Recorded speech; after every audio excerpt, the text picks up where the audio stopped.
Look at him, he's actually crying! What a pathetic loser. Are you gonna cry to The your mommy? classroom was filled with laughter, the cruel kind that cuts deeper than words. As Daniel stood near the blackboard, his hands trembling, his eyes red. "Are you crying?" One of the boys sneered, stepping closer with a smirk. The others joined in, filming him with their phones, the sound of snickering echoing through the room like poison. "Come on, man," another said, mockingly wiping fake tears from his eyes. "You're such a baby." Daniel's throat tightened as he tried to speak, but the words got stuck behind the lump of humiliation. He turned away, clutching his bag, fighting the tears that now fell freely despite his best efforts. The laughter grew louder.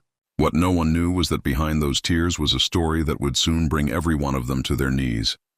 Daniel Ross had always been the quiet one, the kid who sat near the window and looked out instead of joining in. He lived alone with his mother, a nurse who worked long night shifts to keep their small apartment running. His father had passed away when Daniel was 10, leaving him with nothing but a faded watch and a promise. "Never be ashamed of feeling deeply, son. Real men don't hide their hearts." But the world had changed since then.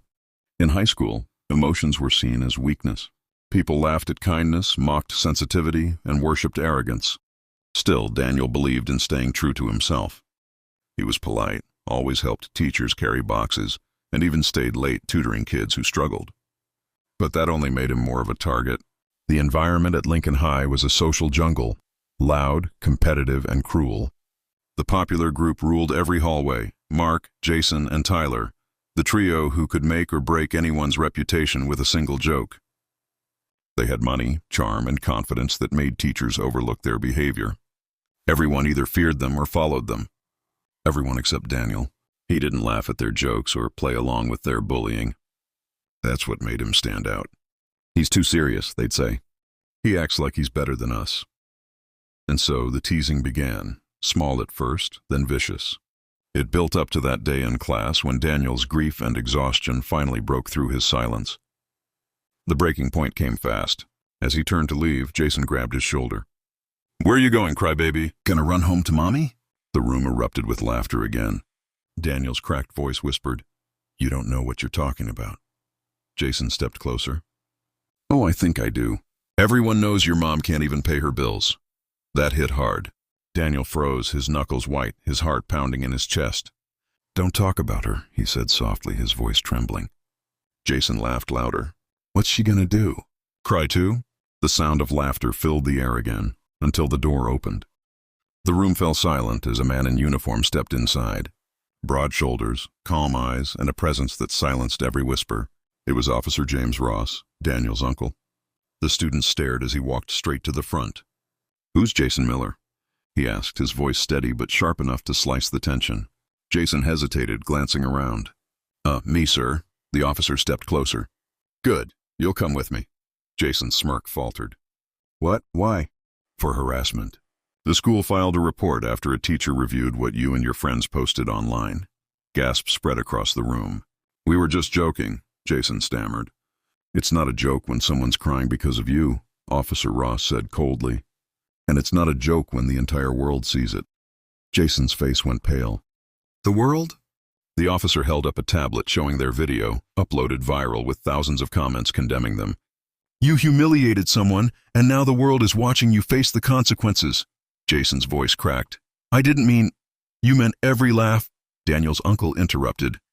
The bully's friends lowered their heads in shame. Even the teacher, who had stayed quiet before, stepped forward. "Enough," she said firmly. "Apologize." The boys turned to Daniel, their stormy confidence gone, replaced by trembling regret. "I'm sorry," Jason muttered, his voice shaking.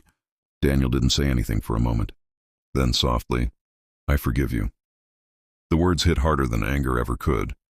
Later that day, as Daniel sat outside beneath the fading sun, his uncle joined him. "You handled that with strength," he said. Daniel looked down. "I didn't feel strong." "Real strength doesn't always roar," his uncle replied. "Sometimes it cries and still keeps standing." Weeks later, Daniel's story reached local news. The video became a lesson on empathy. The school changed its policy. Anti-bullying programs started, and Daniel, he became a voice for every quiet soul too afraid to speak. The same students who once mocked his tears now respected his courage. Some even thanked him for opening their eyes. One day Jason approached him again, tears in his own eyes this time. "You were right," he said. "I didn't know how much it hurts until I saw what we did." Daniel nodded gently. It's never too late to change. They shook hands under the afternoon light, a moment of redemption, quiet and real. Because in the end, Daniel's tears didn't make him weak. They made him human. And when the world mocked him for feeling too much, fate made them feel everything.